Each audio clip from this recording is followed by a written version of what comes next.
Praise the Lord. सभी को जय मसीह की। प्रभु यीशु मसीह के नाम से एक सुंदर ताली बजाएंगे आप सभी। हालेलुया।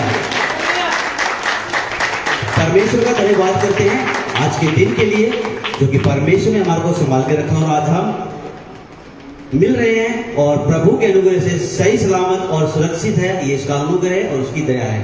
हालेलुया। आइए हम सभी प्रार्थना में चलते हैं।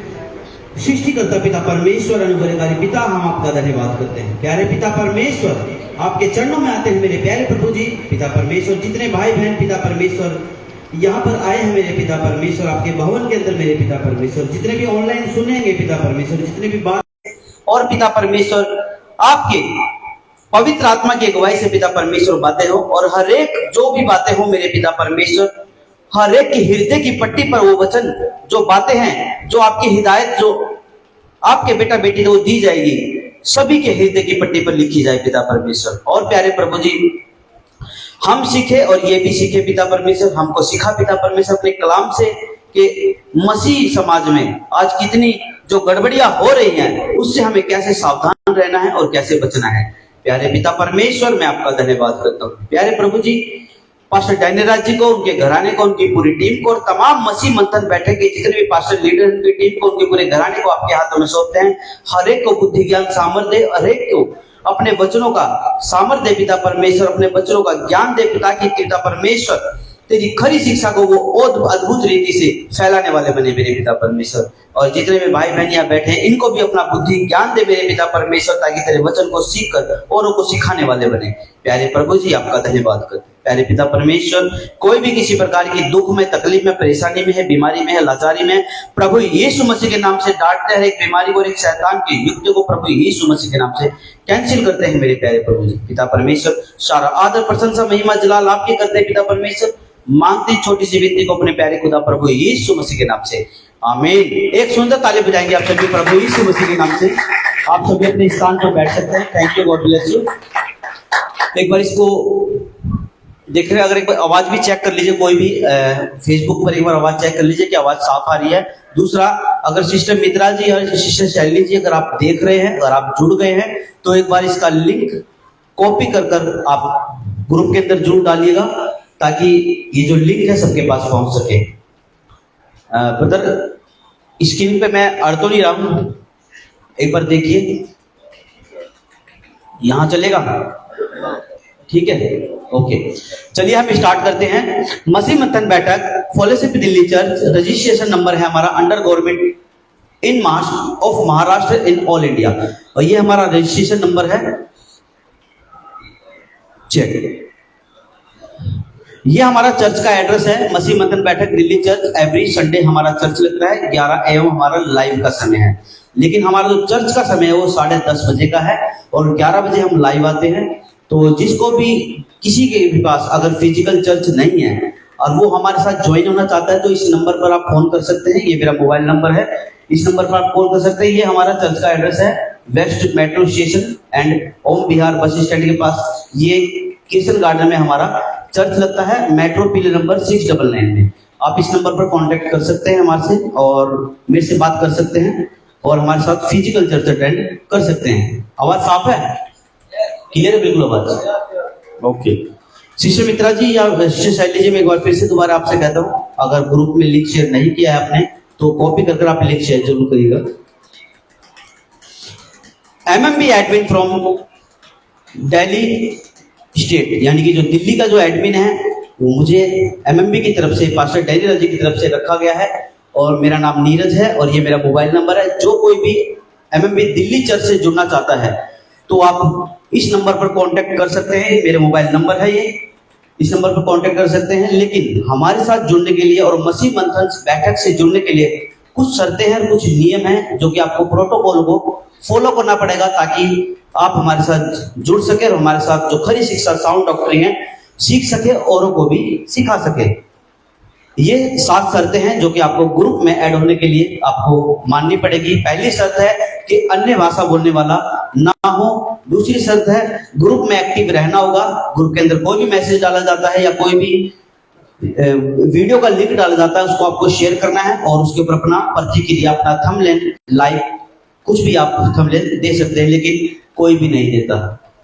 मैं देख रहा हूँ बहुत टाइम से। अब मैं, आपको पता है 2 तारीख को मुंबई में भी जा रहा हूँ पास्टर जज्जी राजेंद्र जी के पास, तो इन सारी बातों को लेकर मैं वहां पर रखूंगा। फिर देखते हैं क्या डिसीजन वहां से मुझे मिलता है, लेकिन टाइट तो होना पड़ेगा, मसीह में टाइट तो होना पड़ेगा, क्योंकि हमारे ही बीच में, हमारे ही अंदर से बहुत से ऐसे हैं भेड़िए जो घुसे हुए हैं। अब उनके धीरे धीरे क्या निकल रहे हैं, पर निकल रहे हैं, लेकिन उनको ये नहीं पता जो पर निकाल रहे हैं वो कुछ समय के लिए, वो फिर काट डाले जाएंगे और फिर परमेश्वर खुद प्रभु यीशु मसीह उनको छाट देगा, अलग कर देगा। हालेलुया। जो तीसरी शर्त है, वीकली जूम मीटिंग आपको अटेंड करना होगा। आपको जितने भी भाई बहन आप जुड़े हैं, आपको इस शर्त के हिसाब से कि वीकली जूम मीटिंग अटेंड करना होगा। लेकिन मैं देख रहा हूँ जूम मीटिंग भी कोई भी अटेंड नहीं कर रहा है। ठीक करा ना पशुपति जी? तो आप प्लीज ध्यान कीजिएगा। सभी से कहता हूँ, ब्रदर पशुपति का मैंने ऐसे मतलब ऐसे नाम नहीं, सभी से कह रहा हूँ कि आपको सभी को जूम मीटिंग अटेंड, और मैं टाइमिंग भी इतनी अच्छी रखता हूँ शाम की 9 बजे की, ताकि कोई अगर जॉब पे भी होगा तो 9 बजे तक आराम से घर पे आ जाता है। वो भी टाइमिंग भी इसलिए रखी है, जैसे हमारे बीच में सिस्टर है रीना रावत जी हैं, उनकी 9 बजे छुट्टी होती है ऑफिस से, लेकिन वो 9:30 तक अपने घर पे आराम से पहुंच जाते हैं। जैसे कि ब्रदर सम्मी हैं, और भी वो ऐसे भाई हैं जो कि चर्च में मतलब कि थोड़ा सा ऑफिस से लेट आते हैं, तो वो 9 बजे तक आराम से, जैसे कि ब्रदर जी गाड़ी चलाते हैं वो भी थोड़ा लेट आते हैं, तो 9 बजे तक आराम से वो जुड़ जाए। लेकिन आपको जूम मीटिंग अटेंड करना बहुत जरूरी है। एमएमबी के प्रोटोकॉल को आपको फॉलो करना पड़ेगा। जो भी मसीह मंथन बैठक की जो शिक्षाएं हैं उनको आपको फॉलो करना पड़ेगा, और प्रभु के राज्य के लिए आपको काम करना होगा। 5वीं जो शर्त है, प्रभु के राज्य के लिए आपको काम करना होगा। और काम यही है, कोई भी लिंक डाला जाता है, कोई भी वीडियो डाली जाती है, या फिर कोई भी मैसेज डाला जाता है, उसको अपने ऊपर लागू करना है। दूसरा, उसके ऊपर अपनी प्रतिक्रिया देनी है।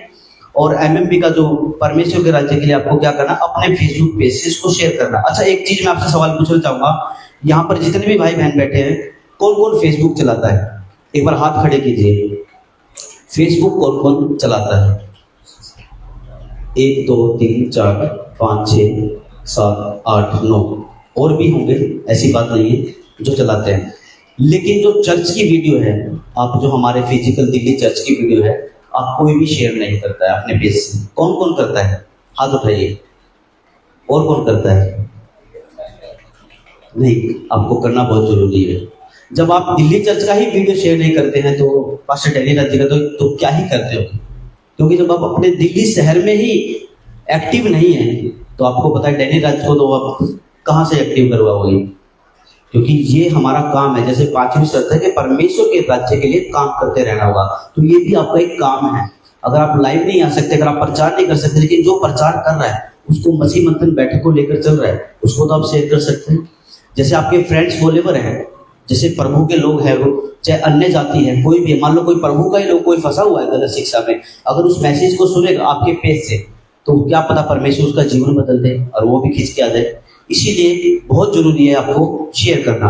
और जो 6ठी शर्त है, ग्रुप के ऊपर वॉइस कॉल, वीडियो कॉल बिल्कुल भी नहीं करना है। और 7वीं शर्त है कि आपको ग्रुप लेफ्ट नहीं करना है, ग्रुप को भी लेफ्ट नहीं करना। आपने देखा होगा, एक सिस्टर थी प्रीति, उनको उनके मोबाइल में दिक्कत थी, वो लेफ्ट हो गए थे।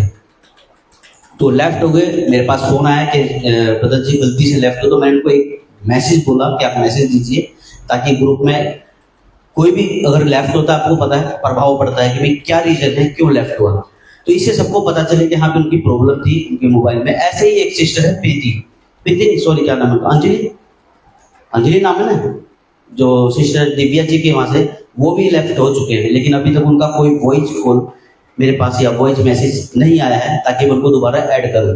तो अगर आपके पास नंबर हो तो उनके पास फोन करके जरूर बताइए, ठीक है। तो 7वीं शर्त है, आपको ग्रुप को लेफ्ट नहीं करना है। अगर आप ग्रुप को अगर लेफ्ट करें तो आपको रीजन बताना पड़ेगा कि रीजन क्या है लेफ्ट करने का। अगर रीजन ठीक होगा तो कोई बात नहीं, अगर रीजन गलत होगा तो भैया उसको हम ठीक करके बताएंगे। आप जाना चाहते हो तो बिल्कुल जाइए, कोई दिक्कत नहीं है। आप जाना चाहते हैं बिल्कुल जा सकते हैं बेझिझक, लेकिन मसीह मंथन को बदनाम नहीं कर सकते आप। आपको पता है जो हम शिक्षा लेकर चल रहे हैं, बिल्कुल प्रभु की शिक्षा, पौलुस की शिक्षा, पतरस की शिक्षा है, यूहन्ना शिक्षा जैसे देता था पहली सदी की जैसे, वैसे ही आज मसीह मंथन बैठक की शिक्षा है। ये मेरा फेसबुक का पेज है, अगर किसी ने इसको फॉलो नहीं किया है तो आप फॉलो कर लीजिए। और इसमें जितनी भी वीडियो आती हैं इसी से लाइव है। आज मैं इसी चैनल से लाइव हूँ और आपको इस चैनल को फॉलो कर लाइक कर और शेयर करना है जरूर। ये मेरा यूट्यूब का चैनल है, इसके ऊपर भी वीडियो डाली जाती है, इसको भी सब्सक्राइब कीजिए और बेल आइकन दबाइए ताकि आपको नोटिफिकेशन मिल सके। मसीह मंथन बैठक Hindi online church every Saturday 8 PM पर पास्टर डैनियल जी लाइव आते हैं, लेकिन कुछ कारणवश बिजी हैं क्योंकि आपको पता है शॉर्ट टर्म बाइबल कॉलेज का काम चल रहा है और बहुत जल्द स्टार्ट भी होने वाला है। इस वजह से कभी वो जल्दी आ जाते हैं, कभी थोड़ा लेट आते हैं, लेकिन वो आते जरूर है। और बाकी सैटरडे को शायद बच्चों की यूथ मीटिंग चलती है। हाँ, बच्चों की यूथ मीटिंग भी पास्टर जी सैटरडे को करते हैं, तो देखते हैं आगे चलकर कैसे क्या प्लान बनाएंगे पास्टर जी, कैसे आएंगे, संडे को आएंगे, लेकिन लाइव जरूर आएंगे पास्टर जी। अब जैसे मैंने आपको पहले बताया था कि यीशु की शिक्षा है, पतरस की शिक्षा है, पौलुस की शिक्षा है, पहली सदी की शिक्षा है और मसीह मंथन बैठक की शिक्षा है, बिल्कुल एक जैसी है। मसीह मंथन बैठक बाइबल के बाद कुछ भी नहीं सिखाता है। ये पास्टर डैनियल जी का पेज है, फेसबुक, यूट्यूब और इंस्टाग्राम। अगर किसी ने फॉलो नहीं किया तो फॉलो कीजिए, लाइक कीजिए, सब्सक्राइब कीजिए और बेल आइकन जरूर दबाइए ताकि आपको नोटिफिकेशन उनका मिल सके।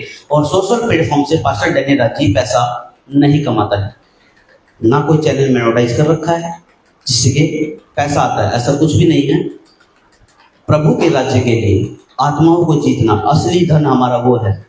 असली हमारा जो धन हम यहाँ से लेकर जाएंगे, ये सांसारिक धन नहीं, असली धन आप जो बैठे हैं ये है असली धन, ये हम लेकर जाएंगे। ऐसे ही आपको भी धन कमाना है तो आत्मिक धन कमाइए, लोगों को बचाइए परमेश्वर के राज्य के लिए। Hallelujah. MMB head office head incharge जो नंबर है सिस्टर शिवान का है। कोई भी जानकारी लेनी है किसी भी तरीके की, आप इस नंबर पर कांटेक्ट कर सकते हैं और बात कर सकते हैं। सिस्टर शिवान जी हैं, इनका हेड ऑफिस का नंबर है। जैसे जवानों की सभा, महिलाओं की सभा, बच्चों की सभा या कोई भी फिजिकल चर्च है इन इंडिया, कहीं भी किसी भी चर्च की जानकारी लेनी है तो आपको इस नंबर पर कांटेक्ट करना है और इनसे बात करनी है और इनसे बात कर आप पूछ सकते हैं, जानकारी ले सकते हैं। पूरे भारत में एमएमबी की शाखाएं हैं, आपको पता है, और कहां कहां पर है इस नंबर पर आप कांटेक्ट कर सकते हैं। ये भी हेड ऑफिस सिस्टर शिवान का ही नंबर है। अब बात करते हैं जीवन बदलने वाला बाइबल कॉलेज इन मुंबई। बहुत जल्दी स्टार्ट होने वाला है। 6 जुलाई को हमारा 42 बैच स्टार्ट हो जाएगा और 3 जुलाई को हमारा ऑफरिंग सेरेमनी, क्या बोलते हैं उसे, ओपनिंग सेरेमनी है बाइबल कॉलेज की। जितने भी लीडर हैं सब जाएंगे। तो मैं आप सभी से ये कहना चाहता हूँ कि जो बाइबल कॉलेज नहीं गया है अभी तक, अपना रजिस्ट्रेशन करवाइए और बाइबल कॉलेज जाना बहुत जरूरी है। 5K जो रजिस्ट्रेशन फीस 5K है, जिसको भी अपना रजिस्ट्रेशन करवाना है इस नंबर पर कांटेक्ट कर सकते हैं। ये सिस्टर सुमन बैच जी का नंबर है। और जैसे मैंने आपको बताया था 6 जुलाई को हमारा बैच स्टार्ट हो रहा है, तो जो भी जाना चाहता है अपना रजिस्ट्रेशन आप करवा सकते हैं बाइबल कॉलेज के लिए। आ गई है असली फोटो, ये आप फोटो देख रहे हैं, ये हमारी बाइबल कॉलेज जो हमारा बनकर तैयार हो रहा है, ये ऐसा दिखेगा हमारा बाइबल कॉलेज। ये जो आप देख रहे हैं ये हमारा रुकने का जगह है, इधर ब्रदर एंड सिस्टर की जगह है, ये हमारा बैप्टिज्म लेने का है, और तीसरा ये जो हमारा कॉन्फ्रेंस हॉल है, यहाँ पर हमारी बाइबल टीचिंग होगी। आपको दिख रहा है, हाँ, ये बाइबल टीचिंग है। अगर आपको रजिस्ट्रेशन करवाना है तो इस नंबर पर आप कांटेक्ट कर सकते हैं। सिस्टर सुमन जी का नंबर है, आप इस पे बात कर सकते हैं। लोग बाकी इसके ऊपर बहुत बड़ा इशू बना रहे हैं, स्विमिंग पूल के ऊपर। ये स्विमिंग पूल क्यों बनाया जा रहा है? लेकिन उन बैल बुद्धि को, उन मूर्ख को कौन समझाए कि अगर कोई बाइबल कॉलेज आ रहा है और किसी को बैप्टिज्म लेना है तो क्या फिर वो बाहर समुद्र में जाएगा? यहाँ पर होगा, इसमें होगा। हालेलुया।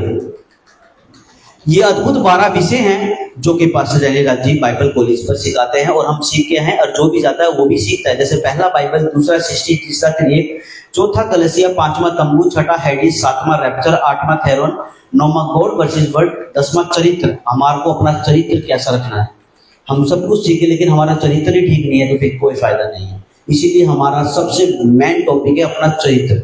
आपको पता होगा राजा सुलेमान के पास पूरा वैभव था और सब कुछ था, लेकिन उसका चरित्र ठीक नहीं था। उसकी 700 रानियां थी और 300 रखेल थी। क्या वो स्वर्ग जाएगा? वो नहीं जाएगा स्वर्ग, क्योंकि वो व्यभिचारी आदमी था। हालेलुया। तो चरित्र 11वां जीसस और 12वां मीडिया। लास्ट में जो 12वां टॉपिक है मीडिया, ये भी बहुत ही अद्भुत है कि आपको सब कुछ सीखने के बाद आपको अपने आप को कैसे प्रेजेंट करना है और प्रभु के वचन को कैसे प्रेजेंट करना है, ये बहुत जरूरी है। तो ये 12 अद्भुत विषय हैं जो आपको बाइबल कॉलेज में सिखाए जाते हैं। ये लास्ट में हमारे को सर्टिफिकेट मिलता है बाइबल कॉलेज के बाद जब हम कंप्लीट हो जाता है। अब बात करते हैं आज के विषय पे। क्या आप सभी तैयार हैं? हालेलुया। आप पड़ोस को कोड़ी मार के बोलिए कि आप तैयार हैं? Get ready. आप तैयार हैं? आपको हाँ में हाँ मिलानी है और जो आपसे पूछा जाए उसको आपको जवाब देना है, ठीक है। आज का टॉपिक है कौन चला रहा है आज आपको। कैसा टॉपिक है? बहुत अच्छा। कौन चला रहा है आज आपको। आइए हम बात करते हैं कि आज हमारे को कौन चला रहा है। कौन चला रहा है आज मसीह समाज को, क्योंकि हम सब मसीह हैं, मसीह समाज है। तो आज हमारे को कौन चला रहा है। कहीं ऐसे लोग तो नहीं चला रहे हैं आपको। आप देख रहे होंगे, आपको फोटो बीच में दिख रहा होगा आपको, ये भेड़िया, क्योंकि घुस चुके हैं चर्च के अंदर, घुस चुके हैं गलत शिक्षा सिखाने वाले, गलत टीचिंग देने वाले और अपने वश में करने वाले। कलीसिया को कोई बेचारा विश्वासी आता है, परेशान है, बीमार है, लाचारी में है, और उसको आने के बाद सिखाएंगे, प्रभु की बातें भी बताएंगे, लेकिन दूसरे हफ्ते भैया दशमांश देना पड़ेगा, ये तो आज्ञा है। लेकिन उसको जो असली जो बात होती है, सच्ची बात जो होती है प्रभु की शिक्षा की, वो नहीं बताई जाती कि जो दशमांश है ये हमारे ऊपर लागू ही नहीं होता, क्योंकि ये यहूदी का कॉन्सेप्ट है। हालेलुया। और ये जो 619 जो 613 जो कानून है यहूदीवाद के, ये दशमांश उनमें आता है। आपको बता देता हूँ 613 जो कानून है यहूदियों के, दशमांश उसके अंदर आता है। लेकिन आज बेड़ा गर्क कर रखा है दशमांश के चक्कर में, गलत टीचिंग के चक्कर में। तो कहीं ऐसे लोग तो नहीं चला रहे हैं आपको, मसीह समाज को बिल्कुल चला रहे हैं। मैं तो कहता हूँ बिल्कुल चला रहे हैं।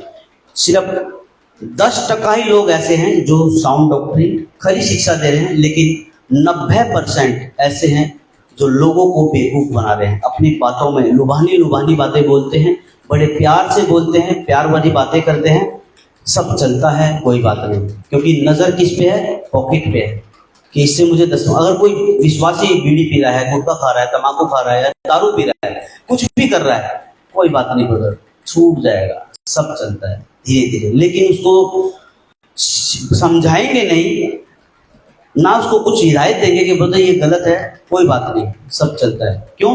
क्योंकि उसको उससे मतलब नहीं है, उसको मतलब उसकी जेब से मतलब है। लेकिन ये गलत है। और मसीह मंथन बैठक जो साउंड डॉक्टरिंग है, सबसे पहले यही कहता है कि पाप से बचना है, क्योंकि पाप है दारू पीना, बीड़ी पीना, सिगरेट पीना, तम्बाकू खाना, और किसी को भी गलत नजर से देखना भी पाप है।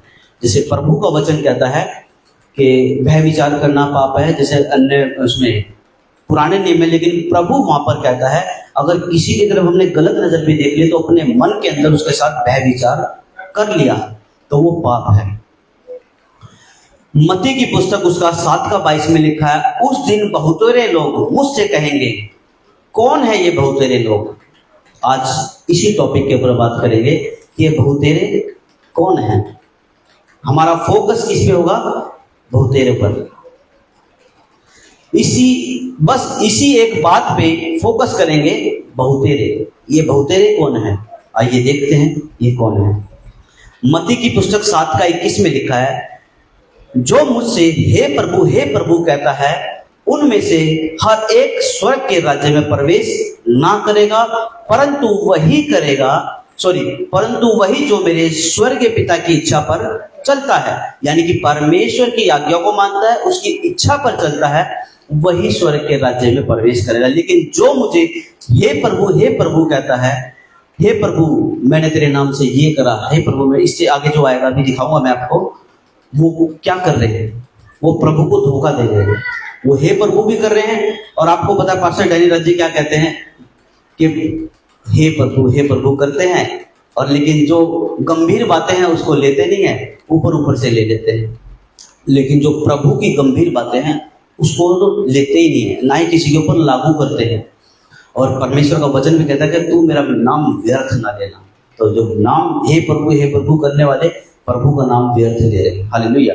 तो जो लिखा है कि जो मुझसे हे प्रभु कहता है, उनमें से हर एक स्वर्ग के राज्य में प्रवेश ना करेगा, परंतु वही करेगा जो मेरे स्वर्गीय पिता की इच्छा पर चलता है। हालेलुया। कौन है ये लोग जो हे प्रभु चिल्ला रहे हैं? जानना चाहते हैं कौन है ये लोग? जी, ये आपके सामने है। जो बहुतेरे हैं ये वही है। जो हे प्रभु कहने वाले हैं ये वही है जो बहुतेरे हैं। ये वो लोग हैं जो बहुतेरे हैं। क्या कर रहे हैं ये देखिए, 22वां अध्याय इसका 7 का 22 में लिखा, उस दिन बहुतेरे मुझसे कहेंगे। लिखा ना, उस दिन बहुतेरे मुझसे कहेंगे, हे प्रभु क्या हमने तेरे नाम से भविष्यवाणी नहीं की, और तेरे नाम से दुष्ट आत्मा को नहीं निकाला, और तेरे नाम से अचंभे के काम नहीं किए? ये है वे बहुतेरे। भविष्यवाणी, दूसरा दुष्ट आत्माओं, और तीसरा अचंभे के काम। ये देखिए, भविष्यवाणी, दुष्ट आत्माओं और अचंभे के काम, ये इसका इंग्लिश वर्ड है। इनको ही कहा यीशु ने बहुतेरे। इन्हीं को कहा है प्रभु यीशु मसीह ने कि ये बहुतेरे हैं। कौन कौन है बहुतेरे? एक बार बताएंगे आप? अभी तो बताया। तो कहेंगे भविष्यवाणी किया, आत्माओं को निकाला। सिस्टर आप तो माइक में बोलिए। भविष्यवाणी करने वाली, जी बोलिए। भविष्यवाणी, दुष्ट आत्माओं और अचंभे के काम करते हैं। तो ये अचंभे के काम आज हो रहे हैं चर्चों के अंदर। दुष्ट आत्माएं चर्चों के अंदर घुस रही है, और भविष्यवाणी भी हो रही है। मैं देख रहा हूँ ये हो रहा है, वो हो रहा है, और मैं भविष्यवाणी करता हूँ कि तेरे को गाड़ी मिल जाएगी, तेरे को बंगला मिल जाएगा, तेरा वीजा हो जाएगा। तो आज ये हो रहा है ना। लेकिन कहते हैं ना, परमेश्वर की जो गंभीर बातें हैं उनको नहीं सिखा रहे हैं, सिर्फ ये लेकर बैठे हैं। इसीलिए बोला है कि ये बहुतेरे हैं। इन्हीं को प्रभु यीशु मसीह ने कहा कि बहुतेरे। अब बात करते हैं ऐसों का न्याय। क्या प्रभु हंस के करेगा? आजा मेरे बेटे, आजा मेरे बाबू, आजा, मैं तेरे को ऊपर लेके चलूंगा। क्या प्रभु ऐसे करेगा ऐसों के साथ? प्रभु सट से मारेगा, भाग यहां से, मैं तुझे जानता ही नहीं। ये देख लो, उस दिन यीशु बहुत गुस्से में होगा। 23 वचन में लिखा, तब मैं उनसे खुलकर कह दूंगा कि मैंने तुमको कभी नहीं जाना। हे कुकर्म करने वालों, मेरे पास से चले जाओ। तो ये जो भविष्यवाणी करते हैं, ये जो प्रोफेसी करते हैं, और ये जो दुष्ट आत्मा के बारे में ऐसे चिल्लाना, चाटना, ऐसे गिरना पड़ना, और फिर ये लास्ट में जो मैंने आपको बताया था, एक मिनट में अपने सामने रख देता हूं, सॉरी, ये अचंभे के काम करने वाले, इन सबको प्रभु बहुत गुस्से में डांट लगाएगा, कहेगा मैं तुम्हें जानता ही, मेरे पास से चले जाओ, हे कुकर्म। ये सब क्या है? कुकर्म करने वाले लोग हैं। ये कुकर्म में फंसे पड़े हैं, और ये वहां से निकल ही नहीं सकते, और नहीं निकलना चाहते हैं। क्यों नहीं निकलना चाहते हैं? इसका रीजन है, अभी दिखाऊंगा आपके सामने। अब एक बहुत बड़ी दुख की बात, इनकी वजह से ठोकरें बहुतों को लग रही है 100% लग रही है। क्योंकि जो नया विश्वासी है, पुराना विश्वासी है, उनको ठोकर लग रही है, क्योंकि वो उनकी बातों के बहकावे में आ चुके हैं। जैसा उनको सिखाया जाता है वैसा वो सीख कर आ जाते हैं, क्योंकि उनको बाइबल तो पढ़नी ही नहीं है। हफ्ते में चर्च में जाते हैं, बाइबल कभी उठाना नहीं, ऐसा होता है। इसीलिए परमेश्वर का वचन कहता है कि परखो और जांचो। जो आप सीख कर आए हैं तो आपको परखना भी बहुत जरूरी है। हालेलुया। और खासकर अपना पास्टर, जो आपका पास्टर प्रीचिंग कर रहा है, उसको, चाहे लीडर हो चाहे कोई भी, उसको परखना बहुत जरूरी है। अगर आज मैं यहाँ पर खड़ा हूं तो मुझे भी परखो, अगर ब्रदर भरत खड़े हैं तो उनको भी परखो, अगर सिस्टर, क्या नाम है सिस्टर का? सपना, सिस्टर अगर सपना जी भी खड़ी हैं तो उनको भी आपको परखना है। और यहाँ पर अगर पास्टर डैनी राज जी भी आ गए हैं, वो भी खुद कहते हैं भैया मुझे परखो, क्योंकि परखना बहुत जरूरी है। तो ये परखना का दान किसने दिया है? खुद पवित्र आत्मा ने दिया है, परखने का दान। आपको परखना बहुत जरूरी है। हालेलुया। क्योंकि ऐसों के फॉलोवर बहुत होंगे, जो अचंभे के काम करने वाले होंगे, जो भविष्यवाणी करने वाले होंगे, और जो दुष्ट आत्माओं के सेवक होंगे, उन्हों के फॉलोवर बहुत सारे होंगे। आपने एक चीज नोटिस करी होगी, समथिंग मान के चलिए ब्रदर, आप बाबूलाल जी, आप कितने साल हो गए हमारे साथ? समथिंग 1.5 साल हो गए, 1.5 साल से ऊपर ही हो गया। हमारी चर्च में किसी में कोई दुष्ट आत्मा आया कोई नहीं लौटता, कोई नहीं है? और ब्रदर विक्टर जी, आप तो काफी पुराने हमारे साथ से, आपने कभी ऐसा कुछ देखा? वाई? क्यों नहीं देखा? क्या कोई बता सकता है रीजन? भाई भरत भी हमारे साथ हैं, काफी शुरू से ही हम एक साथ हैं, तो ऐसा क्या है, क्यों नहीं हुआ? क्योंकि हमारे साथ पवित्र आत्मा हमारे अंदर रहता है, तो हम कैसे रहे? जी नहीं, मैं बताता हूँ क्यों नहीं। क्योंकि प्रभु यीशु मसीह के वचन में लिखा है कि प्रभु बोलने नहीं देता था, दुष्ट आत्मा को तो बोलने ही नहीं देता था। प्रभु के सामने कैसे बोल सकते हो? तो प्रभु के सामने नहीं बोल सकते थे, हमारे पास भी तो पवित्र आत्मा हो, कैसे बोल सकती है? बोले ही नहीं सकती है। लेकिन गंद मचा रखा है चर्च में। कोई बड़ा पास्टर आ गया, उसने हाथ रखा, 3 फुट ऊंचा उछलेंगे, पता नहीं क्या आ गया, मचलेंगे, तड़पेंगे। अरे भैया, क्यों बेड़ा गर्क कर रहे हो मसीहत का? क्यों बेड़ा गर्क कर रहे हो आप मसीहत का? ऐसा बेड़ा गर्क कर रखा है। इसीलिए लोग, कोई नया विश्वासी अगर प्रभु की चर्च में आता है ना, तो क्या होता है वहां पर? वो एक दिन आएगा, 2 हफ्ते आएगा, तीसरे हफ्ते आएगा, भैया मैं नहीं जाता वहां पे। तो इसमें किसकी बदनामी है? प्रभु यीशु मसीह की बदनामी करते, खुद प्रभु यीशु मसीह की। उनको क्यों? क्योंकि प्रभु की शिक्षा ऐसी थी नहीं। आपको पता होगा, जिसके अंदर पूरी सेना थी, पूरी की पूरी सेना थी, प्रभु ने दूर से ही खड़े होकर कह दिया, ये दुष्ट आत्मा उसमें से निकल जा। पास में भी नहीं आया था, दूर से ही कह दी थी कि दुष्ट आत्मा उसमें से निकल जाए, क्योंकि प्रभु उसको डांट रहा था वहां पर। और जब दुष्ट आत्मा ने बोला कि हम कहाँ जाएं, फिर बोला था कि जाकर सूअरों के झुंड में, दुष्ट आत्मा ने बोला कि वो सूअरों का झुंड उसमें भेज दे।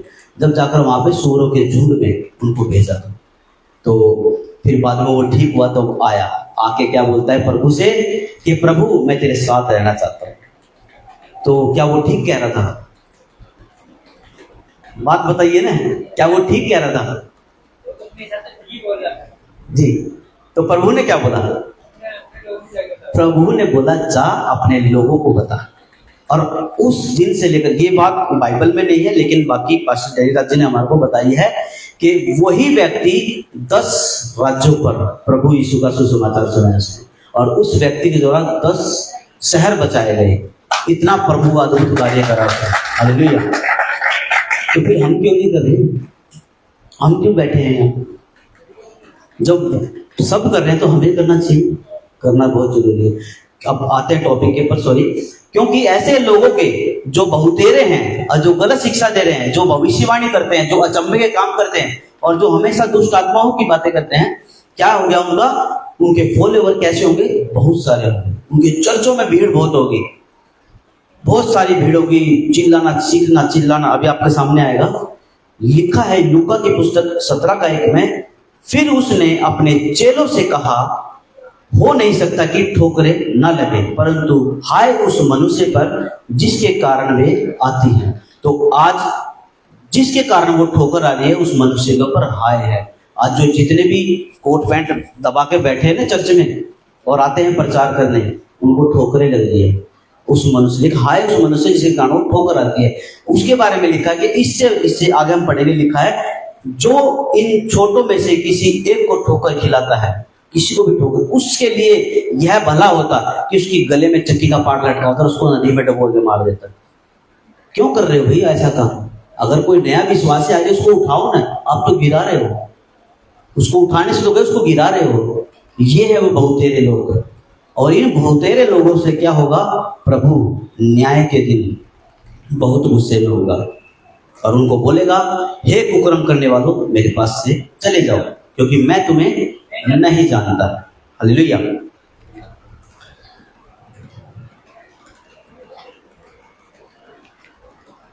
ठोकरे खिलाने की मिनिस्ट्री में ये 3 बातें होती हैं।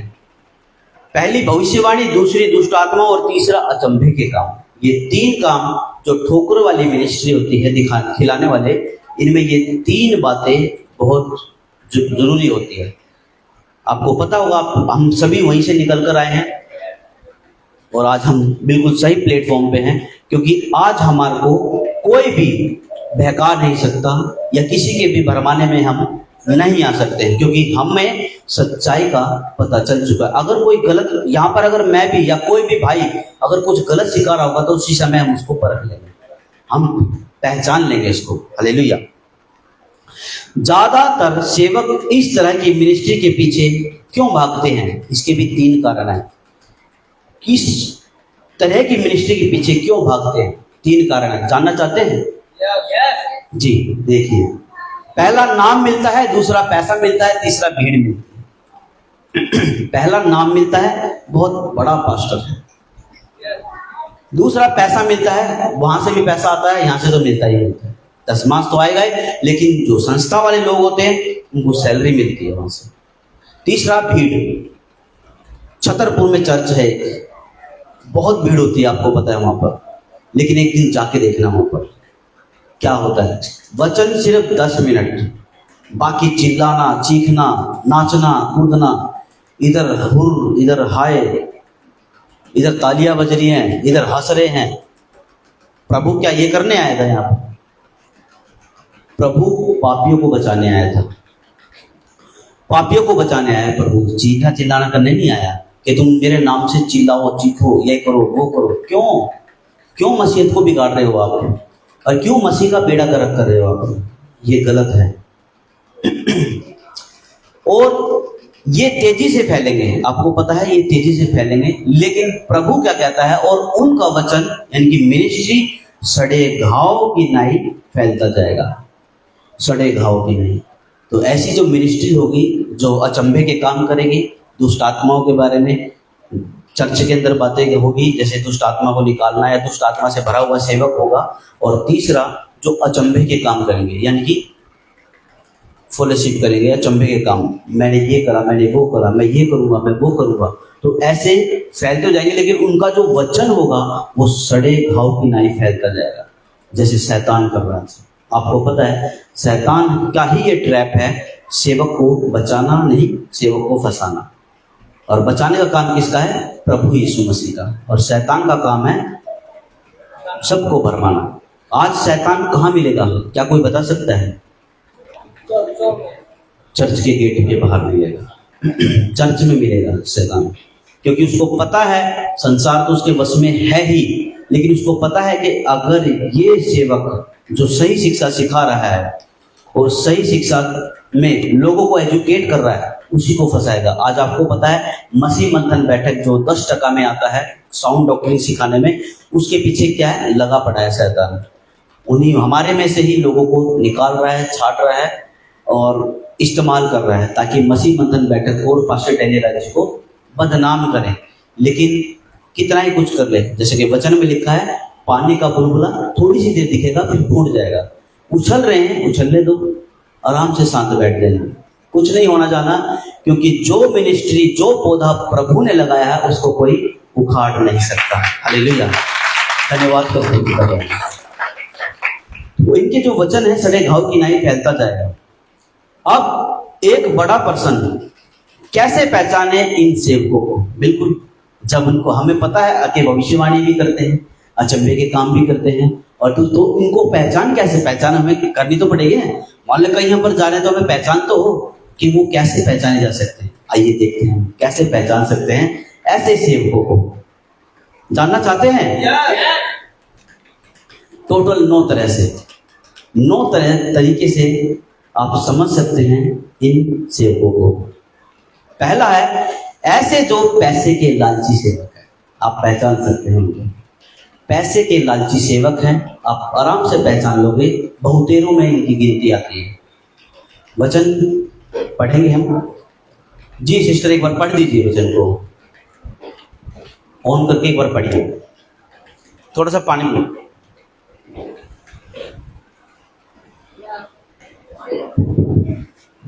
हालेलुया।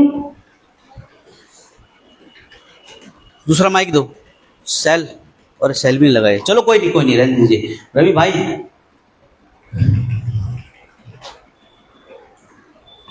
ये वाला माइक दे दो, एक बार दे दो उधर, अगर तार चला जाए तो, शायद चला जाएगा, पकड़ा दो।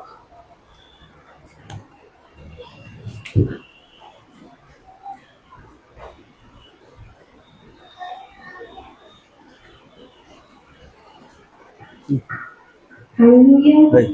मत्ती के 6 के 24वें वचन में लिखा है, कोई मनुष्य दो स्वामियों की सेवा नहीं कर सकता, क्योंकि वह एक से बैर और दूसरे से प्रेम रखेगा, वह एक से मिला रहेगा और दूसरे को तुच्छ जानेगा।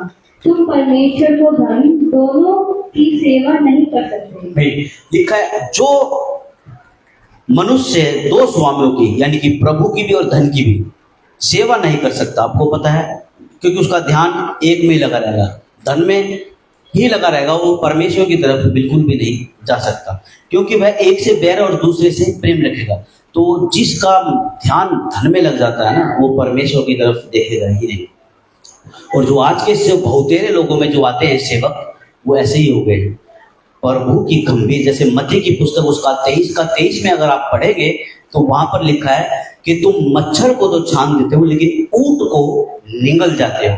जो ऊंट है वो प्रभु की गंभीर बातें हैं, और जो मच्छर है वो दशमांश का जिक्र है। ये यहूदियों का कॉन्सेप्ट है, यहूदियों की बारे में ये बताया गया है, लेकिन इस वचन को लेकर कलसिया के ऊपर थोपा जाता है।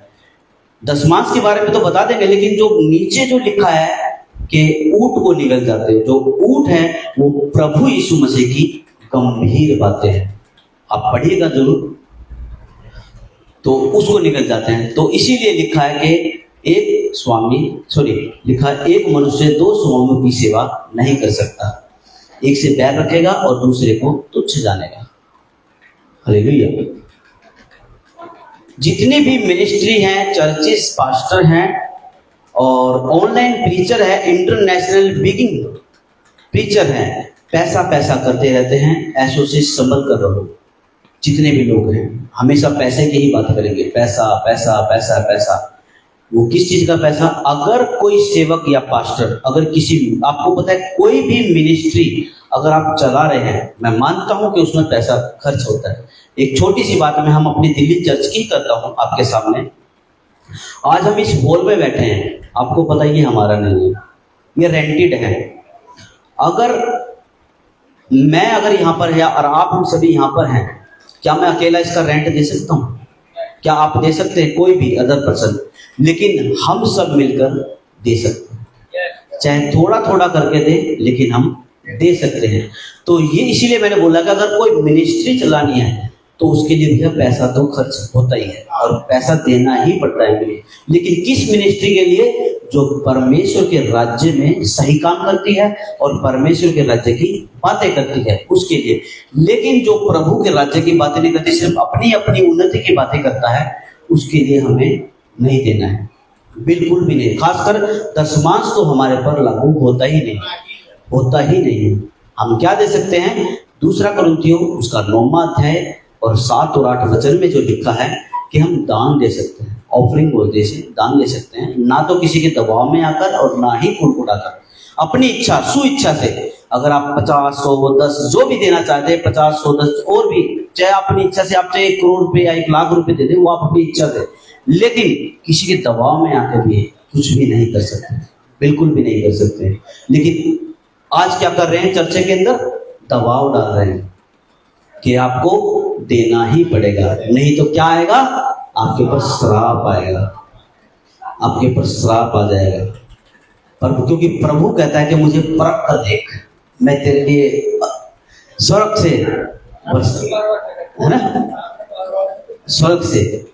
अरे भैया, वो जो मलाकी 3 पढ़ रहे हो आप, वो लिखा किसके लिए? पहले ये तो देखो, वो लिखा है शास्त्रियों के लिए और फरीसियों के लिए। दूसरा ये लिखा है, क्या नाम है, उनके यहूदियों के लिए नहीं लिखा, लेवियों के लिए और अध्यक्षों के लिए लिखा है वो, क्योंकि अध्यक्षों को भी दशमांश का दशमांश देना पड़ता है, वो इसके लिए लिखा है। दशमांशों का दशमांश, एक तो दशमांश और एक दशमांशों का दशमांश।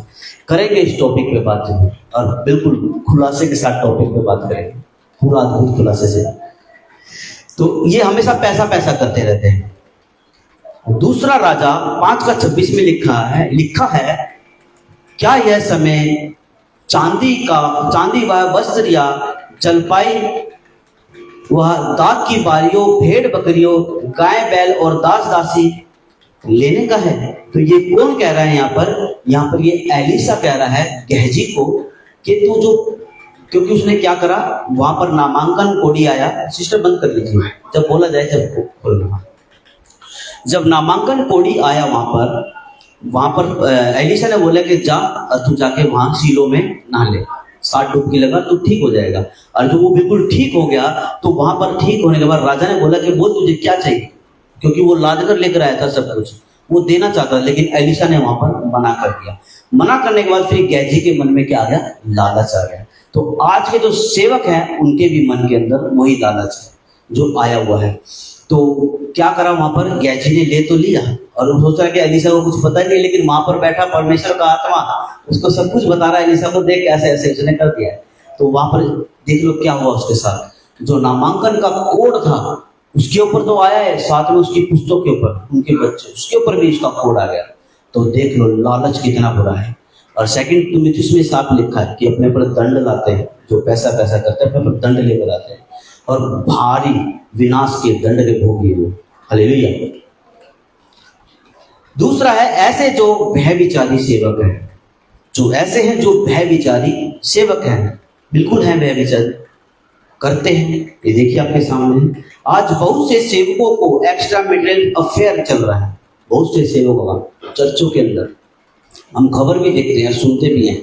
पॉर्न वीडियो से संबंध में है, पॉर्न वीडियो के बंधन में है। सेवकों का चरित्र बहुत बिगड़ा हुआ है। आजकल के जो सेवक है उनका चरित्र बिगड़ा हुआ है, एक्स्ट्रा मैरिटल अफेयर चल रहे हैं और पॉर्न वीडियो के बंधन में भी है। वो बिल्कुल बड़े बड़े पद में हैं, लेकिन इस पाप में भी फंसे हुए हैं। बड़ा बड़ा पद भी लेकर बैठे हैं और फंसे हुए हैं। और आपको पता है एक तो जेल में भी बैठा है, आपके सामने है, एक तो जेल में भी बैठा है वो, देख लो। झूठ तो नहीं बोल रहा ना मैं, सच है। तीसरा है ऐसे जो मूर्ति पूजक सेवक हैं, जो प्रभु की भी बात करेंगे और मूर्ति की भी बातें करेंगे। प्रसाद खा सकते हैं, कहते हैं कि पूजा का तो वहां चढ़ा दिया ना, ये तो पतीले का है, खा सकते हैं। लेकिन एक चीज बता, जो उसके नाम से हो गया वो तो पूरा ही है, पूरा ही है, तो उसको कैसे खा सकते हैं? बिल्कुल भी नहीं खा सकते। दूसरा कुरिन्थियों 6:15 और 16। जी सिस्टर जल्दी जल्दी पढ़ना। दूसरा कुरिन्थियों 6:15 और 16। और मसीह का बलियाए के साथ क्या लगा, या विश्वासी के साथ अविश्वास का क्या नाता? और मूर्तों के साथ आइडल्स परमेश्वर के मंदिर का क्या संबंध? क्योंकि हम तो जीवित परमेश्वर का मंदिर हैं। जी, लिखा कि मसीह का बलियाल के साथ क्या नाता? आपको पता है भाई, इसमें दूसरे सैलरी निकाल के इसमें चार्ज लगा दो, ये कभी भी डाउन हो सकता है। लिखा मसीह जो प्रभु यीशु मसीह में है उनका मूर्ति पूजा से क्या लगाओ, जैसे कि बलियाल के साथ क्या लगाओ, या विश्वासी का अविश्वासी के साथ क्या नाता, और मूर्ति के साथ परमेश्वर के मंदिर का क्या संबंध? क्योंकि हम तो परमेश्वर के मंदिर हैं, हमारा कोई संबंध, क्योंकि हम जीवते परमेश्वर के मंदिर हैं, तो हमारा कुछ भी लगाव संसार के अंदर नहीं होना। क्योंकि लिखा है वचन में कि संसार से प्रेम करना परमेश्वर से बैर करना है। तो अगर हम संसार से प्रेम करेंगे, संसार में जाएंगे, तो हम परमेश्वर के बैरी बन जाएंगे। तो हमें बैरी नहीं बनना है। हालेलुया। लिखा है ऐसे जो संसारिक सेवक हैं, ये चौथा है, जो ऐसे हैं जो संसारिक सेवक हैं। दूसरा कुरिन्थियों 6:15 और 16 में 6:14 और 15 में लिखा है, अविश्वासी के साथ आसमान के जुए में न जोतो, क्योंकि धार्मिकता और धर्म से क्या मेल जोड़, या ज्योति या और अंधकार की क्या संगति, और मसीह का बलियाल के साथ क्या लगाओ, और अविश्वासी का या विश्वासी का विश्वासी के साथ क्या नाता? क्या दिक्कत होगी? कैसे हो गए?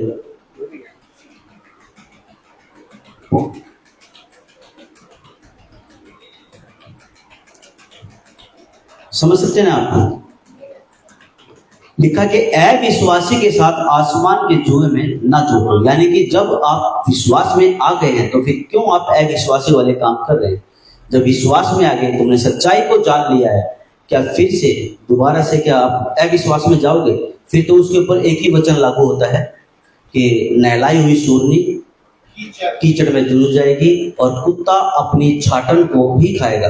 जो उल्टी मुंह से करेगा उसी को कुत्ता खाता है।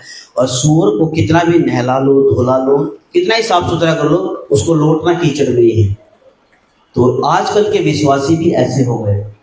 आप चाहे कितना भी उसके अंदर वचन भर दो, कितना भी सिखा दो, अगर उसको कीचड़ में लौटना होगा ना तो वो वापस कीचड़ में जाएगा। और उसके दो जीतते जागते सबूत आपको सामने है। दो सबूत हैं, एक सिस्टर विजेता है और दूसरा है गोविंद। और ये गोविंद वो शख्स है जो प्रभु मसीह मंथन से पहले चला गया था लेकिन दोबारा से फिर आया है। वो फिर आया है दोबारा से, और फिर दोबारा आया है तो प्रभु पास्टर डैनी राजे ने उसको मौका दिया, क्षमा मांगी है, मौका दिया और उसने सीखा। और सीखने के बाद जो भी सीखा, जब तक ठीक चल रहा था ठीक था, लेकिन उस लेडीज के बहकावे में आके उसने ऐसा काम किया जो कि अब लाइफ टाइम उसको बैन कर दिया गया, लाइफ टाइम के लिए। अब देख लीजिए, अब लिखा है आज 90% मसीहत संसारिक हो चुकी है भीड़ जुटाने के चक्कर में। सिर्फ किस लिए? उस चर्च में जाएंगे, वहां पर बहुत भीड़ है, वहां का पास्टर ऐसे सर पे हाथ रखता है, तड़पते हैं, मचलते हैं और नीचे गिराता है। आज ये पास्टर, कल वो पास्टर, इससे बड़ा पास्टर, वहां जाएंगे, यह करेंगे, वो करेंगे। लेकिन ये क्या हो गए हैं? बहुतेरों में आ गए हैं। और इनकी कैसी हो गई है दशा जी? वो तो वचन सिखा रहे, सड़े घाव जैसा घाव है उनका, लेकिन उनकी दशा कैसे हुई है? कुत्ते जैसे। उनकी दशा कुत्ते जैसे हो गई है। तो कुत्ता अपनी छाटन को ही खाएगा, है ना? तो वो जहां से निकले हैं वो वहां पर ही चले गए। हालेलुया। 5वां, ऐसे जो कोई बुलाहट नहीं है सेवक बन गए हैं। परमेश्वर की कोई बुलाहट भी नहीं है लेकिन वो सेवक बन गए। मैं तुम्हारा सो कॉल्ड पास्टर हूं, मैं बिशप हूं, अपनी मर्जी से ही अपना पद धारण कर लिया है। लेकिन प्रभु कहता है कि जब तक स्वर्ग के राज्य से ना दिया जाए वो कुछ भी नहीं है। तो जब तक परमेश्वर को स्वर्ग के राज्य से हमें नहीं देगा हम कुछ भी नहीं कर सकते, है ना? लेकिन वो खुद से बन गए हैं। ऐसे सेवकों को आप खुद पहचान सकते हैं। जिसे लिखा है कि मत्ती 15:13 में लिखा है, उसने उत्तर दिया, हर पौधा यानी कि मिनिस्ट्री जो मेरे स्वर्गीय पिता ने नहीं लगाया उखाड़ा जाएगा। तो ये जो निकले हैं ना चुटर पुटर, जो अपनी मिनिस्ट्री बनाकर चले हैं, तो ये सब उखाड़ डाले जाएंगे। एक दिन ऐसा समय आएगा ये खुद पछताएंगे कि हमने क्या करा। हालेलुया। छठा है, ऐसे जो शैतान के सेवक हैं। छठा ऐसा है जो शैतान के सेवक है, क्योंकि इनकी जो टीचिंग है वो सही नहीं है, सही तरीके से नहीं सिखा रहे, वो शैतान के सेवक है। देख लीजिए 2 कुरिन्थियों उसका 11वां अध्याय और 14 से 15 तक पढ़ेंगे। और यह कुछ अचंभे की बात नहीं, क्योंकि शैतान आप भी ज्योतिर्मय स्वर्गदूत का रूप धारण करता है। सो यदि उसके सेवक भी धर्म के सेवकों का सा रूप धरे तो कुछ बड़ी बात नहीं, कुछ भी बड़ी बात, क्योंकि आज धर रहे हैं, दो तो हमें में से, हमारे में से निकले हैं। ऐसा रूप धारण कर लिया कि जो मसीह मंथन से सीखा उसी की बुराई कर रहे हैं। लेकिन जैसे वचन में लिखा है आपके सामने, ये जो पौधा प्रभु यानी कि मिनिस्ट्री मेरे स्वर्गीय पिता ने नहीं लगाया वो उखाड़ा जाएगा। एक दिन ऐसा आएगा वो उखाड़ डाला जाएगा। ऐसे जो वचन में मिलावटी सेवक, वचन के मिलावटी सेवक है, तो ऐसे से भी हमारे को हम पहचान सकते हैं जो वचन में मिलावट करते हैं। जैसे 2 कुरिन्थियों 2:17 में लिखा है, क्योंकि हम उन बहुतों के समान नहीं जो परमेश्वर के वचन में मिलावट करते हैं, परंतु मन की सच्चाई से और परमेश्वर की ओर से परमेश्वर को उपस्थित जानकर मसीह में बोलते हैं। तो जब हम यहाँ पर खड़े हैं तो हम मसीह में बोलते हैं। अगर हम साउंड डॉक्ट्रिन वाले, खरी शिक्षा वाले, मसीह मंथन बैठक, चाहे पास्टर डैनी राजा कोई भी मसीह मंथन बैठक का पास्टर है, आपको पता है हम वचन में मिलावट बिल्कुल भी नहीं करते। कट टू कट, चाहे किसी को बुरी लग जाए, लगे तो लगे, चेक चेक। मैंने कहा था ना खत्म होने वाला है। चेक चेक चेक चेक, इसको बढ़ा दो, इसको बढ़ा दो, check check check check check check check check. आवाज आ रही है? ठीक है। तो लिखा है परमेश्वर की ओर से, और परमेश्वर को उपस्थित जानकर हम मसीह में बोलते हैं। तो हम जो सिखाते हैं बिल्कुल कट टू कट वचन से और बाइबल के अकॉर्डिंग सिखाते हैं। हम बाइबल से बाहर बिल्कुल भी कुछ भी नहीं सिखाते हैं। और जो और लोग हैं जो सिखाते हैं, आपको पता है वचन को तोड़ मरोड़ कर बताते हैं। यहाँ से उठाया, वहां से उठाया, इधर से उठाया, उधर से उठाया, और कलशे के ऊपर थोप देते हैं कि ये वचन तुम्हारे लिए है। लेकिन चालू हो गया, चेक चेक। लेकिन जो चीज हमारे लिए है ही नहीं, लेकिन वो हमारे ऊपर थोपी जा रही है, इसका मतलब क्या है? हम वचन में कच्चे हैं, इसीलिए हम उनका मान रहे हैं। लेकिन हमारे को एजुकेट होना पड़ेगा, तभी तो हम इनको परख पाएंगे, तभी तो हम इनको समझ पाएंगे कि क्या सिखा रहा है और ये क्या बोल रहा है। लेकिन अगर हम पढ़ेंगे नहीं और वचन को सीखेंगे नहीं, तो हम कुछ भी नहीं, उनकी बहकावा में आ जाएंगे। जैसे उसमें पौलुस ने बोला है वचन में कि सीधी सादी स्त्री को बहकावे लेते हैं, अपने बहकावे में ले लेते हैं, और जो चंचल होती है उसको भी भरमा लेते हैं अपनी बातों में। तो हमें बहकावे में नहीं आना है, क्योंकि हम क्या हैं? मसीह के राजदूत हैं। और राजदूत का काम क्या है? काम करना। और कोई भी नया विश्वासी अगर आता है तो आपको पता है उसको भी हम बड़े प्यार से और नम्रता से सिखाते भी हैं, समझाते भी हैं। और वो भी कोई भी हो चाहे एजुकेट होता है। अगर उसको हम पहले ही आते ही अगर हम सीधा थोप दिया तो ये मानना ही पड़ेगा।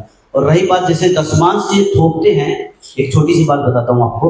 अगर ये दशमांश थोप रहे हैं, जो कि यहूदीवाद का कॉन्सेप्ट है, 613 कानून में आता है, तो उसी 613 कानून में बहुत से ऐसे कानून है वो भी मानने चाहिए। फिर तो उनको खतना भी करवाना चाहिए, फिर तो जो भेंट बलियां होती थी वो भी करवानी चाहिए, करनी चाहिए ना, क्योंकि जो दशमांश दे रहा है उसको वो भी देना चाहिए, वो भी करना चाहिए। दूसरा, जो शब्द के दिन जो थे यहूदीवाद का कॉन्सेप्ट वो सारे मानने चाहिए। क्या कोई कर सकता है? ऐसे ऐसे लिखा हुआ है, ऐसे ऐसे मतलब कि नियम है। अगर कोई घर से बाहर कदम भी रखेगा ना भैया, वो पापी ठहरेगा। लेकिन हमारे सारे पापों को लेकर प्रभु यीशु मसीह क्रूस पर चढ़कर खत्म कर दिया।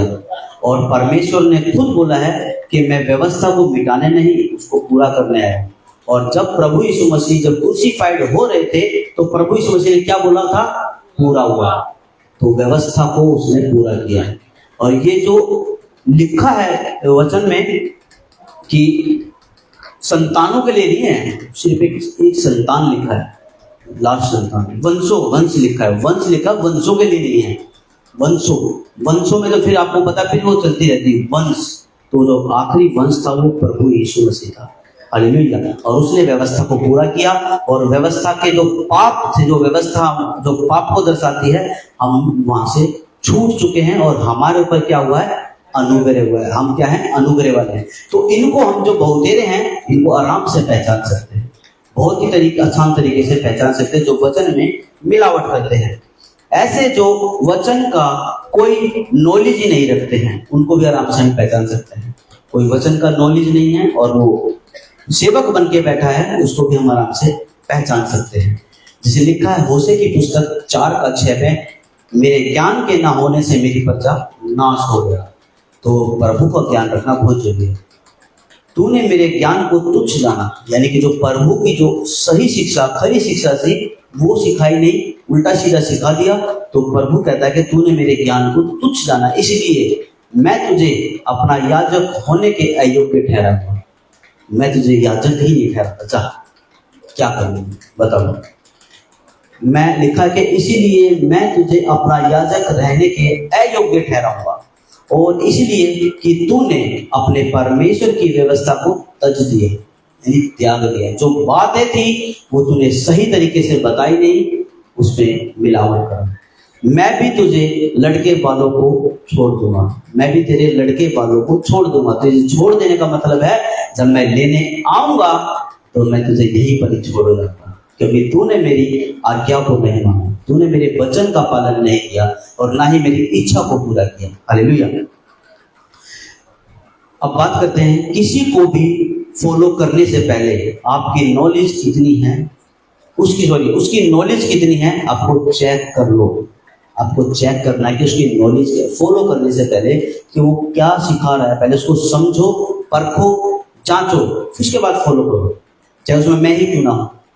पहले जांचो, फॉलो करो, तभी आपको उनको फॉलो करना है, चेक करना है। कैसे थे वो लोग जिनके भरोसे मसीह समाज छोड़कर गया था? आपको पता वो लोग कैसे थे? पतरस, यूहन्ना, पौलुस, स्टीफनुस, कैसे थे वो लोग? क्योंकि प्रभु के साथ वो रहे थे, प्रभु की शिक्षा सिखाते थे। तो आपको भी ऐसे ही दिखा कैसे थे वे लोग। आपको पता है, पढ़ते हैं बाइबल, वो लोग कैसे थे, सही बातें, खरी शिक्षा सिखाने वाले थे। आजकल के सेवक, क्योंकि ना तो पतरस ने, ना पौलुस ने, और ना ही यूहन्ना ने, और या फिर ना फिर याकूब ने, किसी ने भी कभी भी दशमांश की टीचिंग नहीं की। आपने देखा होगा, वचन में पढ़ा होगा, किसी ने भी दशमांश की टीचिंग नहीं की। और जो कुरिन्थियों में जो गड़बड़ थी अन्य भाषाओं को लेकर, वहां पर पौलुस उनसे समझा रहा है, क्योंकि कुरिन्थियों की जो दोनों पत्री है उसमें लड़ाई झगड़े की ही बातें हैं। तो वहां पर पौलुस गया था सुधार के लिए, क्योंकि जो अन्य भाषा थी वो गोलोसा थी, जिसका अर्थ था। लेकिन आज जो ये बोला जा रहा है कोई मान्य नहीं है इसका, कोई अर्थ ही नहीं है इसका, लेकिन लगे पड़े हैं भीड़। एक ने बोला, अरे भैया कैसी है, मैं भी बोलूँगा, मुझे क्यों नहीं आती है। रट्टा मारने स्टार्ट, लग गए लाइन में, भीड़ में लग गए। लेकिन किसी की नकल करना बेवकूफ़ी है, अकल का इस्तेमाल करो। हालेलुया। पतरस, पौलुस, यूहन्ना, स्टीफनुस लिखा है लूका 24:45 में लिखा वचन में कि तब उसने पवित्र शास्त्र बूझने के लिए उनकी समझ को खोल दी। तो यहाँ पर प्रभु यीशु मसीह ने हर एक चेले की समझ को खोला। जिस दिन समझ को खोला उनकी, उसी दिन से अब जो भी नया विश्वासी आता है प्रभु के अंदर, तो प्रभु उनकी समझ को खोल देता है और उसको पवित्र आत्मा मिल जाता है। फिर वो अपने तरीके से पवित्र आत्मा उसको लीड करता है, चलाता है, सिखाता है। लिखा प्रेरितों की पुस्तक 6:10 में, परंतु उस ज्ञान और उस आत्मा का जिससे वह बातें करता था वे सामना ना कर सके। तो यहाँ पर स्टीफनुस के बारे में बोला गया है, जो वो ज्ञान स्टीफनुस के पास था वो सामना, शास्त्री फरीसी जो इजरायली लोग थे वो बिल्कुल भी सामना नहीं कर, क्योंकि उसको ये ऐसा ज्ञान आया कहाँ से? क्योंकि प्रभु ने समझ खोली ना, बुद्धि को परमेश्वर ने खोला है।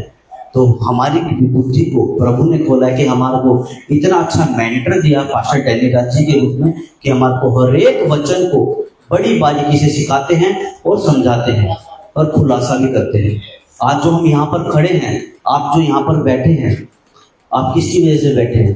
पास्टर डैनियल राज जी की वजह से, खरे वचन की वजह से। जो वचन है, जो खरी शिक्षा है, उसकी वजह से आप यहाँ पर बैठे हैं। हमें भीड़ की जरूरत नहीं है, क्योंकि खुद प्रभु कहता है कि मुझे भीड़ नहीं चाहिए, मुझे भेड़ चाहिए। क्योंकि प्रभु जब पहाड़ पर बैठा था बहुत सारी भीड़ थी। प्रभु ने एक ही बात, वो जो जाना चाहता है जा सकता है, सब चले गए, सिर्फ वहां पर प्रेरित लोग रह गए। तो प्रभु ने बोला कि तुम क्यों गए? तो वहां पर पतरस ने बोला कि हे प्रभु, हम कहाँ जाएं, अनंत जीवन की बातें तो तेरे ही पास है। तो ऐसे ही हम जो सीख रहे हैं, जो पास्टर डैनियल जी हमें सिखा रहे हैं परमेश्वर के वचन से, तो मैं तो यही कहता हूँ कि जो अनंत जीवन की बातें हैं, हमें जो मसीह मंथन बैठक से मिली है प्रभु के राज्य के लिए, तो हम उनको छोड़कर कहाँ जाए? और जो जा रहे हैं वो बेवकूफ है, जो चले गए हैं उनको क्या है, समझ नहीं है, वो क्या हो गए हैं, कुत्ता और सुअर हो गए। हाँ, जो भी है, मतलब क्योंकि उन्होंने मसीह की शिक्षा को तुच्छ जाना है, मसीह की शिक्षा को उन्होंने तुच्छ जाना है। हालेलुया। 9 में ऐसे जो अपनी डॉक्ट्रिन खुद बनाते हैं, जो अपनी डॉक्ट्रिन है वो खुद बनाते हैं। आइए देखते हैं उनकी कैसी कैसी डॉक्ट्रिन है और कैसी कैसी डॉक्ट्रिन वो सिखा रहे हैं। अबाउट होली स्पिरिट, पवित्र आत्मा के ऊपर कुछ कुछ बोलना।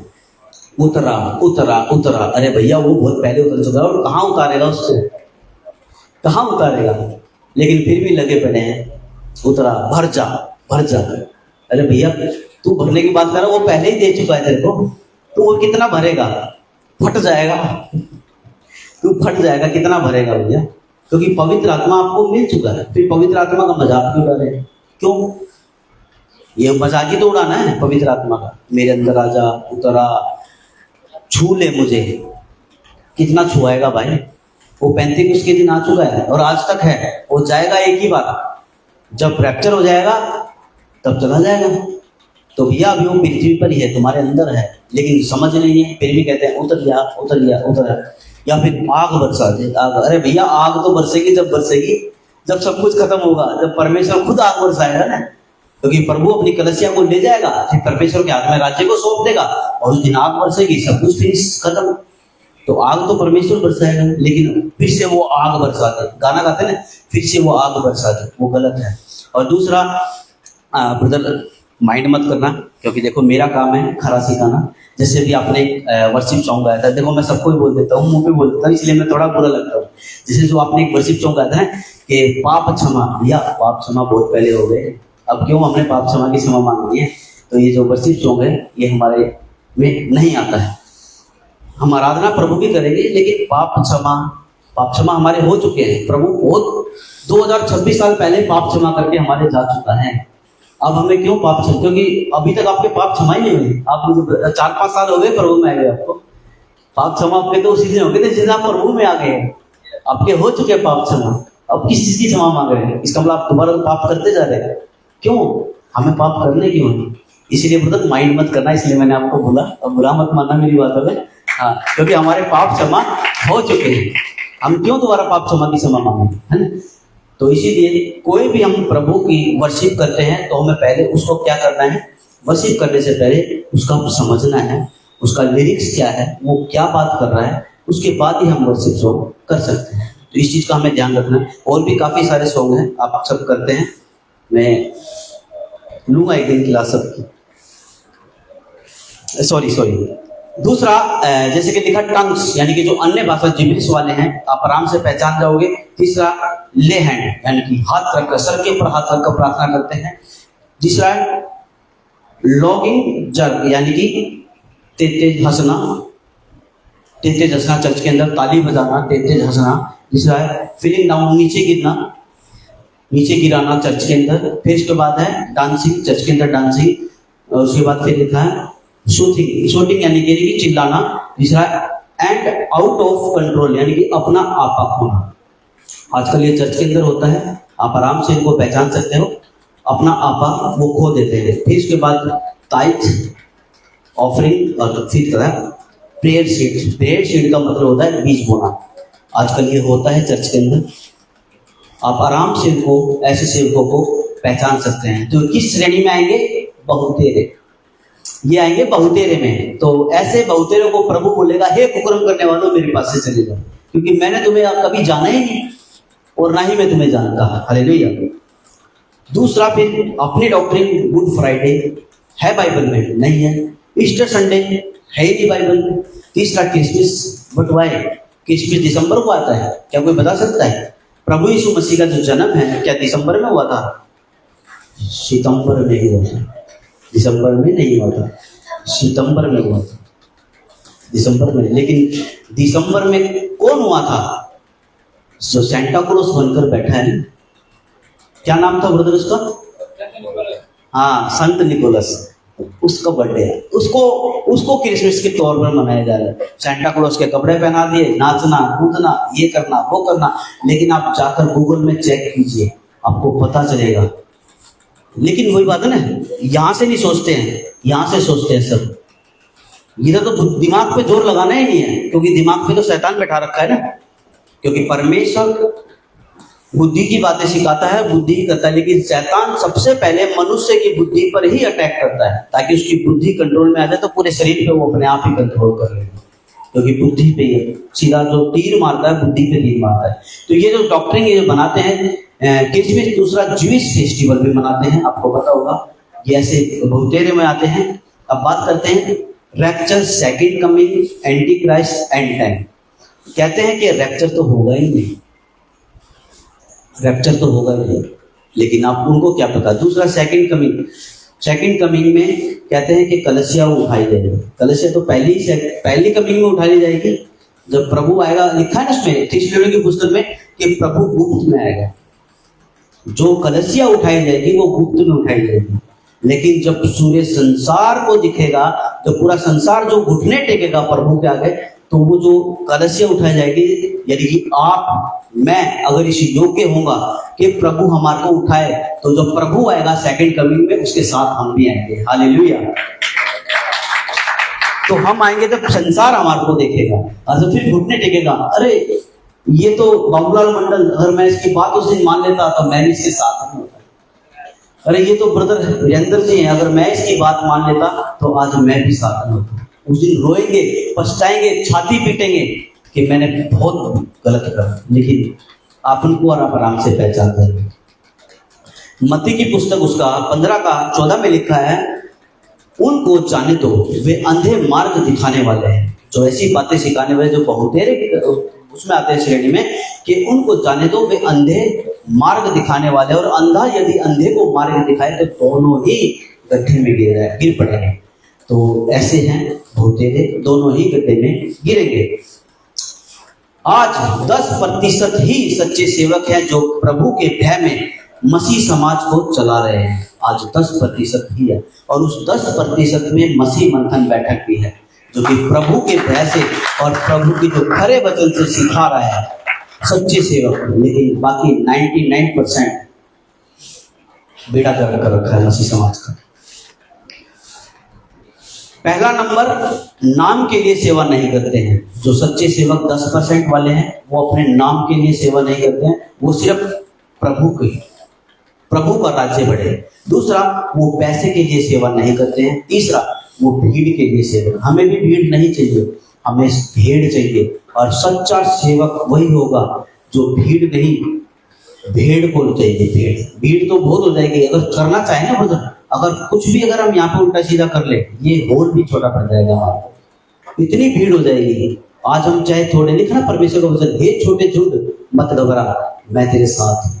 तो आज प्रभु हमारे साथ है, क्योंकि हम सही दिशा में हैं और सही चल रहे हैं, क्योंकि हमें पता है और हमारा जो दौड़ है, और जो हमारे पता कि हमें किस निशाने की तरफ दौड़ना है। हमारा निशाना सिर्फ एक ही है, वो हम जानते हैं, और आप सभी भी जानते हैं क्या है हमारा निशाना। हालेलुया। तो हम क्या है, हम नाम के लिए सेवा नहीं करते। मसीह मंथन बैठक जो सच्चे सेवक है, जो 10% है, वो पैसे के लिए सेवा नहीं करते और ना ही भीड़ के लिए सेवा करते हैं। अब अंत में एक प्रश्न मैं आपसे पूछना चाहूंगा, गेट रेडी, तैयार हैं आप? क्या हो गया इसमें? अगर है, यानी कि एक स्लाइड देखिए क्या हो इसमें, क्या हो गया ऐसे होगी स्लाइड।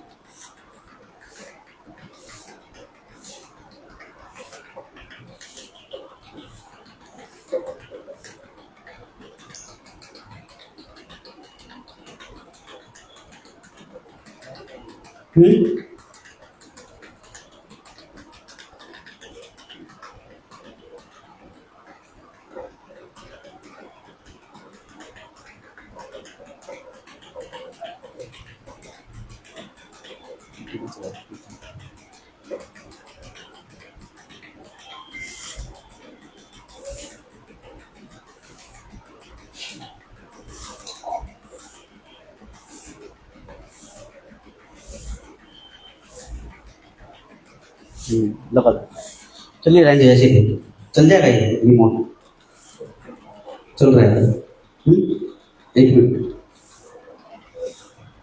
चल रहा है ना।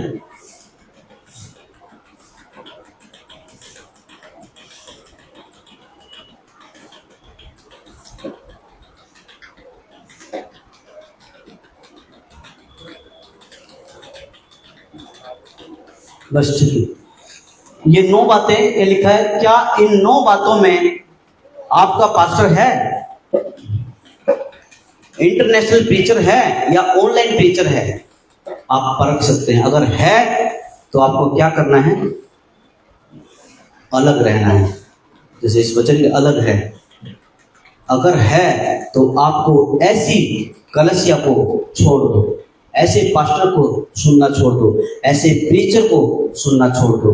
अगर वो फेसबुक पे फॉलो कर रहा है तो उसको अनफॉलो कर दो। अगर इंस्टाग्राम या यूट्यूब के ऊपर है उसको अनसब्सक्राइब कर दो, क्योंकि ऐसा सेवक खुद भी अंधा है और आपको भी गलत राह पर ले जा रहा है। लिखा है, जैसे मैंने बताया था, कि अंधा अंधे को मार्ग नहीं दिखा सकता, दोनों गड्ढे में गिरेंगे। तो आपको इस चीज का ध्यान करना है।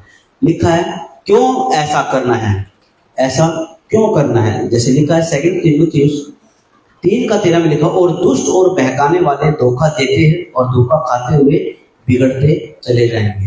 जो दुष्ट लोग होंगे वो धोखा भी देते रहेंगे और धोखा खाते भी रहेंगे और खिलाते भी रहेंगे, और वो और भी ज्यादा बिगड़। जो इनके जो ये सेवक ऐसे हैं जो 9 तरीके से, और जो 9 तरीके के जो सेवक है और उसकी जो कलीसिया है वो खुद तो बिगड़े हुए हैं, उनको भी बिगाड़ेंगे, उनको भी धोखा देंगे और धोखा खाते जाएंगे और भी ज्यादा बिगड़ते जाएंगे। तो आपको डिसीजन आपको लेना है। और मैं तो कहूँगा जितने भी आप ऑनलाइन सुन रहे हैं, अगर आप मसीह मंथन बैठक से हैं तो प्रेयर्स गॉड, अगर आप अदर्स चर्च से हैं तो जितना जल्दी हो सके आप यहाँ से निकलिए, क्योंकि आपको पता है अगर आप ऐसी जगह जाओगे, आप प्रभु में होने के बावजूद भी अगर आप नरक जाओगे तो फिर कोई फायदा नहीं है। क्योंकि फिर तो अगर जैसे थे अगर वैसे रहते तो ही अच्छा था, क्योंकि नरक तो जाना ही है।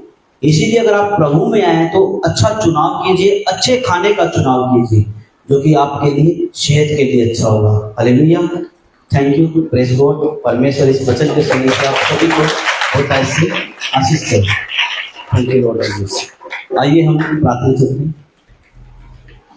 धन्यवाद प्यारे पिता परमेश्वर, अनुग्रहकारी पिता, हम आपका धन्यवाद करते हैं। प्यारे पिता परमेश्वर, जो भी बातें हुई पिता परमेश्वर आपकी आत्मा की अगुवाई से, पिता परमेश्वर जो कुछ भी हमने सीखा मेरे पिता परमेश्वर, और जितने भी भाई बहन जुड़े थे ऑनलाइन उन्होंने भी सीखा पिता परमेश्वर। प्यारे प्रभु जी, उनको बहुतायत से आशीष देना पिता परमेश्वर इस वचन के सुनने से पिता परमेश्वर। और प्यारे प्रभु जी, हर एक वचन, हर एक बातें, हर एक की हृदय की पट्टी पर लिखे जाए पिता परमेश्वर, ताकि वो तेरे वचन को सीख कर और परख कर और समझ कर औरों को सिखाने वाले बने। और जो गलत सिखा रहे हैं और जो गलत टीचिंग दे रहे हैं उनको पिता परमेश्वर परख सके, समझ सके, ताकि पिता परमेश्वर उससे बाहर वो निकल सके। प्यारे प्रभु जी, हम आपका धन्यवाद करते हैं। प्यारे पिता परमेश्वर, हर एक को पिता परमेश्वर अपनी बुद्धि ज्ञान सामर्थ से मेरे पिता परमेश्वर को भरकर यूज कर प्यारे प्रभु जी, ताकि तेरे वचन को ये और भी अद्भुत रीति से फैलाने वाले बने। पिता परमेश्वर